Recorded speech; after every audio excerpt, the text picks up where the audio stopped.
Welcome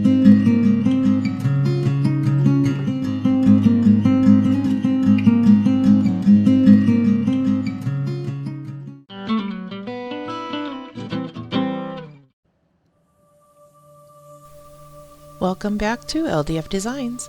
In today's video I'm going to be working on this piece. I have used some repurposed packing material.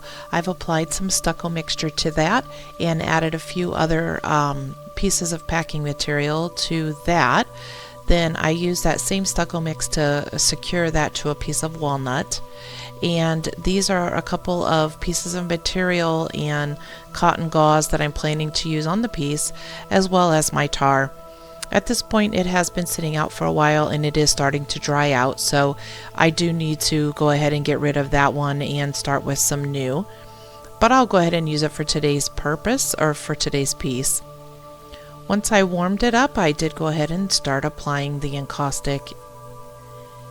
As is usual for me, I do have some rusty nails and some other rusty bits already onto the piece, which does make it a little more challenging to keep the surface level, and so as the wax is melting in its liquid state, it is running a little bit. So I had to get creative in ways to set the piece up, and I did use my heat gun for this just because a lot of times I was holding the piece and it's too dangerous to try to use the blowtorch in one hand and hold the piece of art in the other. So I did use my hot air, or my heat gun. I like to use it, but usually in the earlier stages it blows the wax around a little too much for me. Because I like to overfuse my early stage and really make sure that it is seeping into my substrate and creating a good bond for that first layer. Part of this wood had chopped off on the corner, but I just went ahead and put encaustic right on there, and then as you'll see later on, I used some material to kind of help fill that section in a little bit.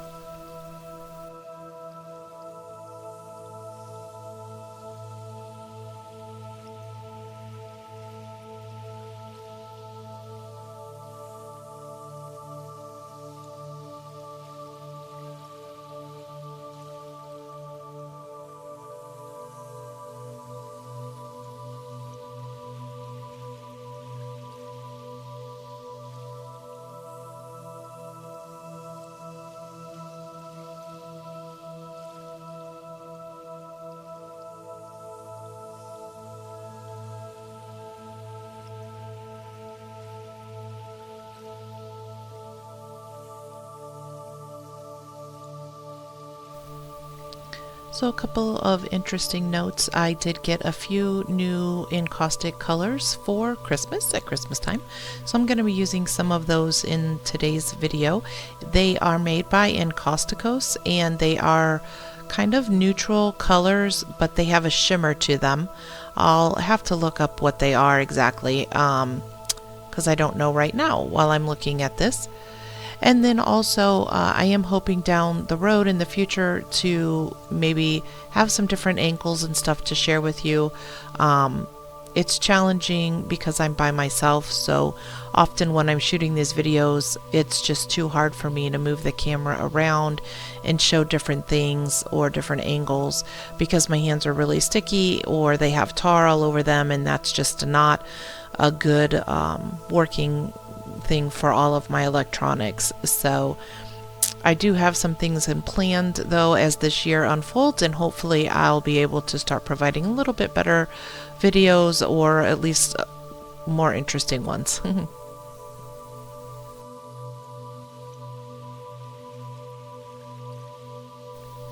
So the circle that you see that's red, I have colored that previously with some gouache paint, which is a watercolor based paint. And then I had let that dry. That's where that color is coming from. And I think I have a previous video. I'll try to remember to put the link down below in the description, or maybe I'll add it on to the end of this video where you can click on it if you'd like, where I did prepare 3 or 4 of these little substrates where I used the packing material and prepared those up ahead of time. I wasn't really sure when I did it exactly how I was going to use each of the pieces. but so far I think I've used maybe 3 of them. So at this point I went ahead and cut up some of that cotton gauze, and I am laying it out onto the piece where I'd like to have it. And then in this situation, I went ahead and laid it on there. It stuck a little bit, which was great. And then I just added some encaustic over the top. I'll give that a fuse, and then that will stay right on the piece. It'll be fused on there. Another way you can do it is to dip the cotton into the encaustic before you lay it onto the piece. But either way works. It just depends on, you know, which direction you're going or what you have on your base before you lay that cotton down. Now, one of the things I like to do with this is I like it to be wrinkly. I like it to not just lay flat, because that is what will create some texture and interest on the piece.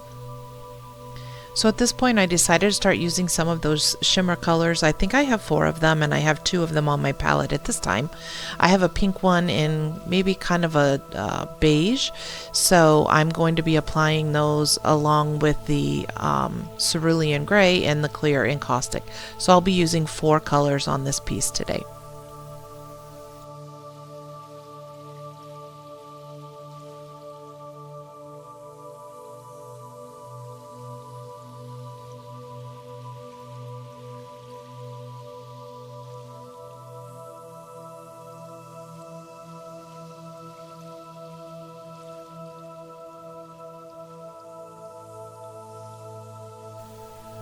So at this point I'm just taking the different colors and layering them on top of the cotton gauze that I placed on there. Again, just building up the layers of encaustic and the texture. And then I need that to cool a little bit so that I can make some marks in it, and then I'll be applying some tar.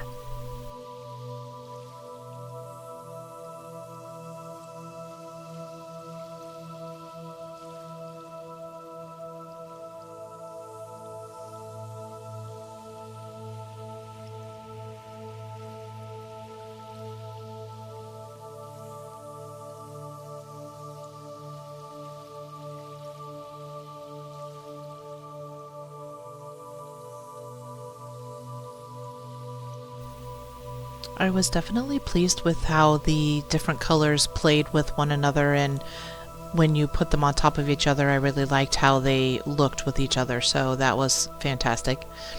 At this point I'm just starting to do some mark making. I have some little squares, little metal squares. I'm using my pizza cutter, my dental pick, and just making different marks in random areas that I'll be filling in with the tar momentarily.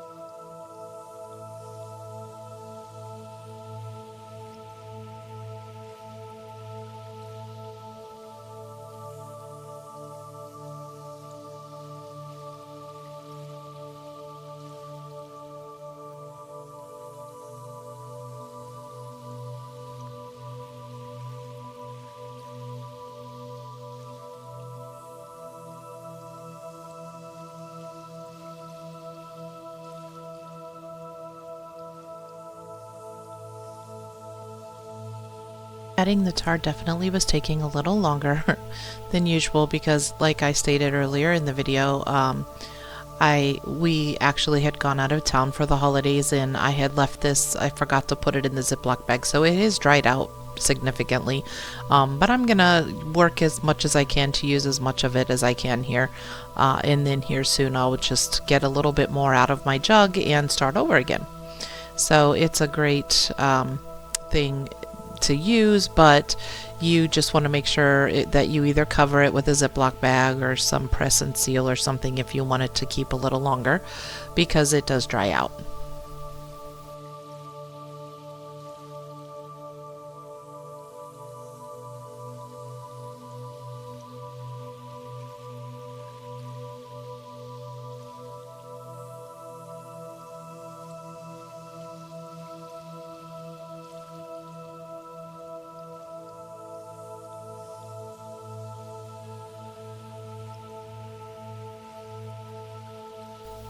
Once I clean the excess tar off with some vegetable oil and a paper towel, then I will go ahead and give it a light fuse to help set that in there.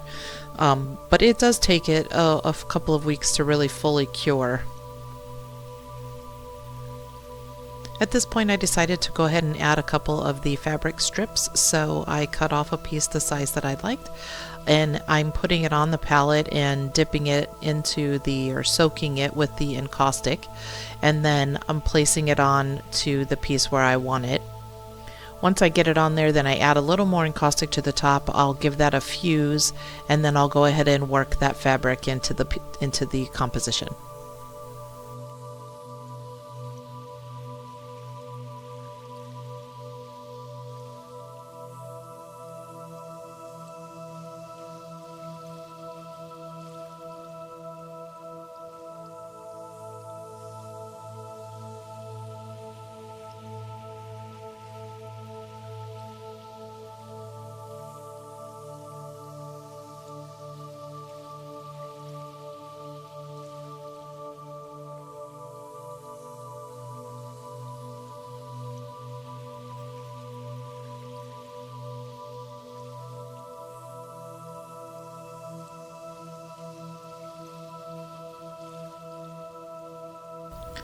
For those of you who may be trying some of these techniques for the first time, just keep in mind that when you do have a lot of texture, or you do have the metal pieces or anything like that on your substrate, it is a little bit more challenging to work the tar, or if you're using oil paint or whatever your filler substance is. It can be a little tricky to work around all of those areas. So you may notice for this piece in particular, I'm kind of doing small sections at a time, just because there's only one side that I can lay the piece, one way that I can lay the piece down where it has a flat side. All of the other sides have things sticking out of them and makes it hard to lay flat. And then also, again, with all of the things sticking up out of there, it's easy to get your glove caught on them, or your paper towel or whatnot. So I tend to work in a smaller section this way, and then just work section by section.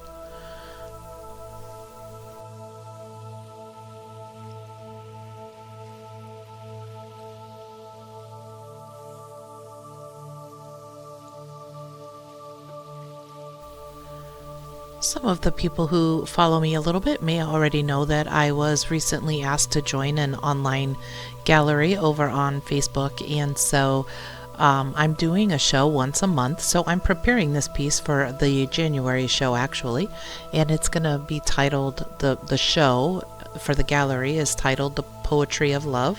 So I had written the word love onto this piece, and I believe I'm going to be titling this one Stop for Love. And yeah, we'll see where it goes from there. But if you're interested in that, you can check it out. It's called the Artistic Souls Gallery over on Facebook. And I also have some things for sale over on my website, which is at www.ldfdesigns.com. And then you can just click on the shop if you'd like.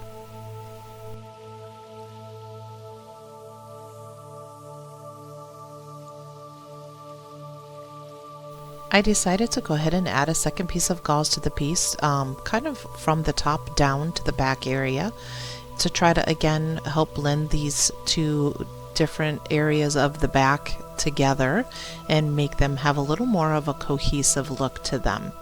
So I kind of repeated the process. I placed the gauze where I wanted it, and then I added a little bit of encaustic, fused that on there, and added some other colors. And then at this point I went ahead and picked up the round sponge I've used in previous videos, and I'm just adding a circle on the back that I will decorate up a little bit, again just to give it interest for people who are viewing the piece from any of the different sides.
I realized I needed to add a little bit of encaustic to the top and the bottom of that section, so went ahead and took a few moments here and just worked the top and the bottom of the piece. And then I'll start working on the front a little more.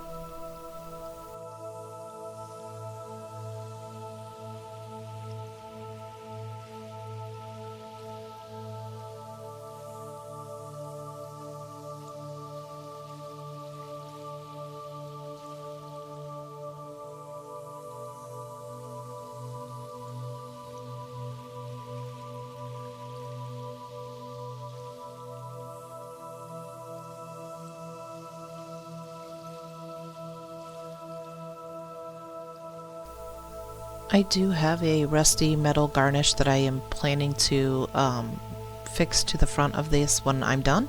It'll be one of the final things that I do. Again, that is something that's kind of loud. Sometimes I use the drill and the hammers and it doesn't translate well on the camera, and also it shakes it because it moves my table around.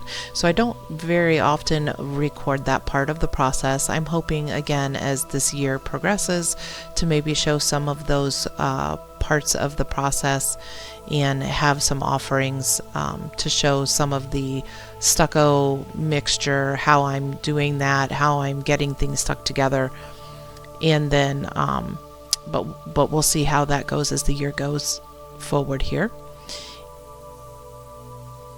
But as always, I will have pictures of the finished piece over on my Instagram page, so if you're wanting to see how it turned out when it's all done, you can see that over on the Instagram page. So I decided to go ahead and add a little bit more of that fabric here in the top and on the front. Again, just to add a little more interest, to try to tie the piece together a little bit more. And same thing, I went ahead and applied encaustic to that cotton over on my palette, and then I am securing that to the piece. I'll add a little more encaustic on top and then add the marks and add some tar.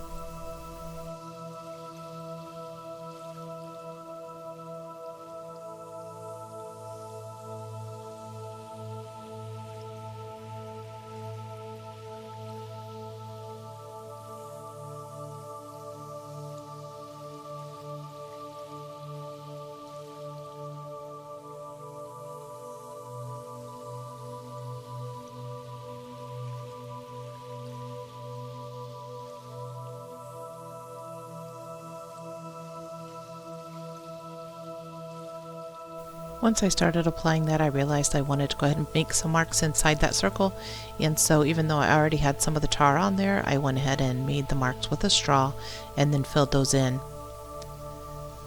Once I get this tar cleaned off of here, then I will go ahead and show you the piece with the rusty garnish on it, and then again I still did a few more things to it, which you can see over on my Instagram page. Thank you so much for joining me today, and if you have not subscribed to my channel, I would sure love it if you do, and feel free to leave me a comment. I enjoy talking to the people. Thank you so much for watching today.